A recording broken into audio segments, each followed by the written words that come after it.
partir do ano de 2012 e 2013, tivemos muito mais informações relacionadas à importância da simbiose, do equilíbrio das nossas bactérias intestinais. O desequilíbrio dessas bactérias é o que chamamos de disbiose. Cerca de 60 a 70% das queixas presentes no meu consultório estão relacionadas à alteração de imunidade, falta de energia, dificuldade de emagrecimento e queixas como um todo relacionadas a alterações intestinais. Podemos dividir o nosso intestino em duas partes: o intestino delgado, que seria o intestino mais fino, e o intestino grosso. O intestino delgado está muito relacionado à nossa imunidade inata, o nosso sistema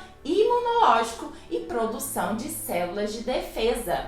Já o nosso intestino grosso está muito relacionado à produção de ácidos graxos de cadeia curta, como por exemplo o butirato, que é responsável pela produção de energia. Então, se você sente que a sua imunidade não é mais a mesma, que você vive gripando, vive tendo infecções recorrentes, candidíases de repetição, ou se você sente que não tem disposição e sente falta de energia ao longo do seu dia, você está precisando de um olhar voltado para o seu intestino. Com a era dos alimentos refinados e processados, também surgiu a era da disbiose intestinal. Nos dias de hoje é impossível termos um intestino saudável se não cuidarmos. Causas como alimentos refinados e processados,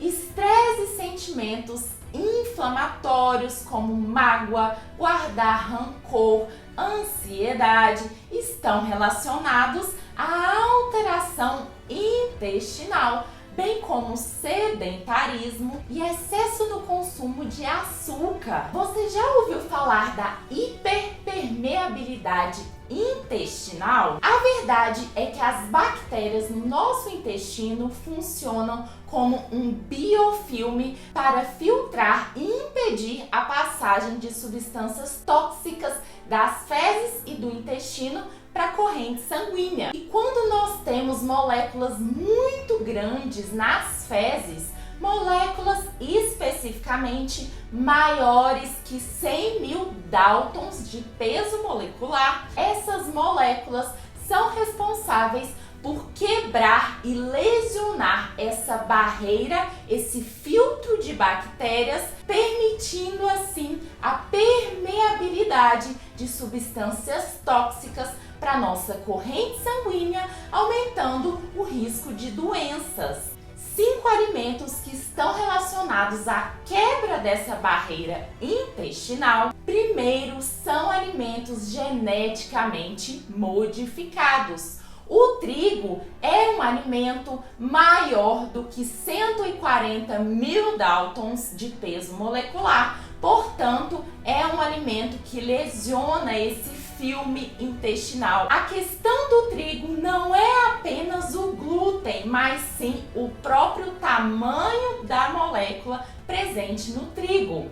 Outro alimento é a soja e o milho, que são alimentos maiores do que 100.000 Daltons, são geneticamente modificados normalmente, conhecido como transgênicos, e que também alteram o nosso intestino. Outro alimento seria o amendoim e a caseína, proteína presente no leite de vaca. Mas e o leite materno também não possui caseína? Sim, só que o leite materno é composto por cerca de 30 a 40% dessa proteína caseína.